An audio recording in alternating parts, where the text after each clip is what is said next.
My name is Thelma Holt. I had the privilege of running the Roundhouse from 76 until 83.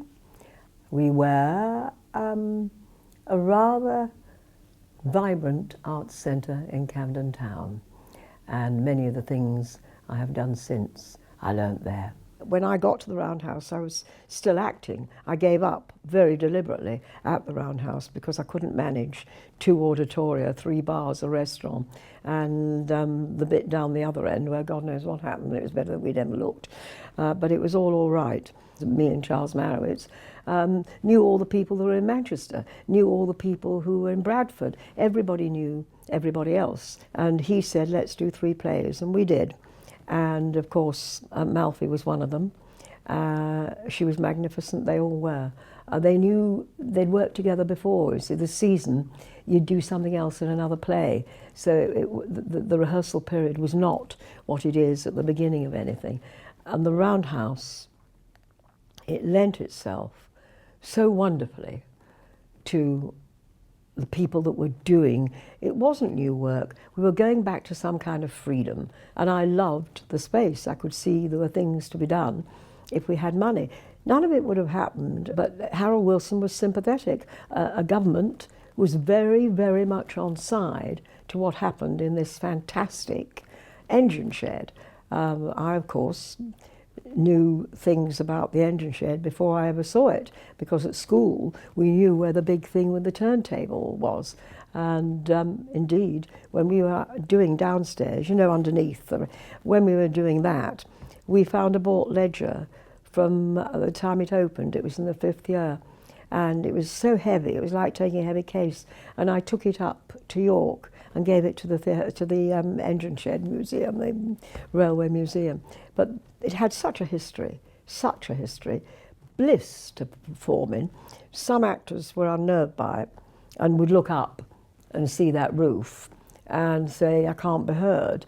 They had, you should be heard, and it's up to you to be heard. We didn't have what we have today, and we didn't need it once they got used to it. But we invented something. Richard Negri, who was the designer in Manchester, came up with an idea. He said, I've come up with an acoustic baffle, to which I probably replied, you won't be able to use this, darling. What the fuck's that? I've got fed up with the thing by now. It was marvellous, and it provided a baffle, and Helen was part of that first season. She was magnificent. I remember her father died during the show, and she played the day she heard that he died. She played a matinee, if I'm correct. It was matinee or an evening performance, then she went wherever she had to go. She's a great actress, magnificent, she really is. And anything like that space is a challenge. Adrian Noble came into it with the RSC, and Adrian and I were old friends, and with hindsight, the shows were fine. He did 3 shows, but they weren't aware of what the Roundhouse was. If you go into business with that building, you've got to remember that the building is older and wiser than you are. You can't, if you pretty it up, it doesn't work. You can make something beautiful, but you can't do what would look all right in a modern day place like the National. What's been done to the Roundhouse is extremely sympathetic. It's very attractive, and it still is the Roundhouse, which is what many of us fell in love with. I certainly did. We did a production of Bartholomew Fair, and we lost the director on the 3rd day in. He fell and broke his leg, and he didn't come back, so we did it without him. But we filled the periphery with people who actually paid money to sell things. It was wonderful. It was wonderful. We had Big Chocolate Company and somebody who sold silk scarves, but we had other things. Bartholomew Fair had a lot of animals in it, and of course Bartholomew was born on the opening night. A donkey was born on the opening night. The pigs got out of their pen and knocked some big kind of Punch and Judy thing over and chased me all around the periphery. We had mouse races, and everything was done the right way. The mouse race, it had 4 mice in these things, and we fed all but one. And then got people to bet on it. But we knew which was going to win because it's the one we released at the very end. So we made quite good money on that. We sold toffee apples, and the person in charge of toffee apples went round after the show and picked up all the wooden spikes, washed them rather quickly and made more toffee apples. We never killed anybody. I mean, everything seemed to be all right. People entered into what it was. And of course, that play is about that. It's set there, but there wasn't anywhere in London that you could have put that. We didn't have to build a set. We took the junk from Wookey Hall, and the Roundhouse did the rest. So I was in love with the Roundhouse. And somebody had been up on the roof taking the copper off, and a lot of it had gone. And of course, the police came and said it's very difficult because you can see it so clearly what it is, the Roundhouse. And I said, OK, well, it won't happen again. And I then gave a short, not an interview, I did it on telephone to the Evening Standard, which was the Evening Standard then, not now. And I said, well, it was a nasty shock, but as far as we're concerned, it won't happen again. We'd thrown an electric circle round the roof. And within 2 hours, Lily Law was down saying, you've committed a criminal offence. So we own it. We own it, it's ours. But Thelma, you can't, you cannot, you're going to kill somebody. I said, of course I'm not, I was lying, you daft bugger. I haven't thrown them. You think I'm going up there to throw an electric, and none of the guys would, so we didn't have a visit again.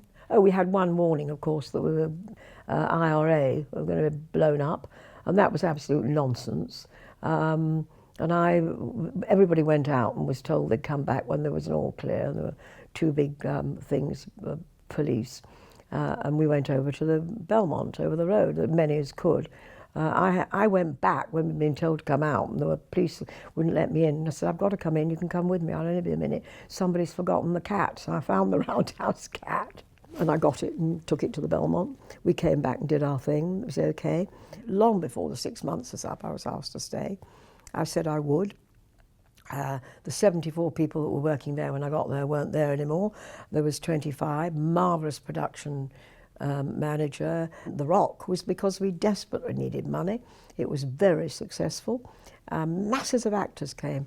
They wanted to see things like The Clash, and you know, all of those were important and wonderful, wonderful for us. They were nice. We had very little. I don't think we ever had any bad rock. I mean, they had a huge security for some, be friendly, and they weren't, that was what they were called. They weren't exactly friendly when they didn't want to be. Living theatre.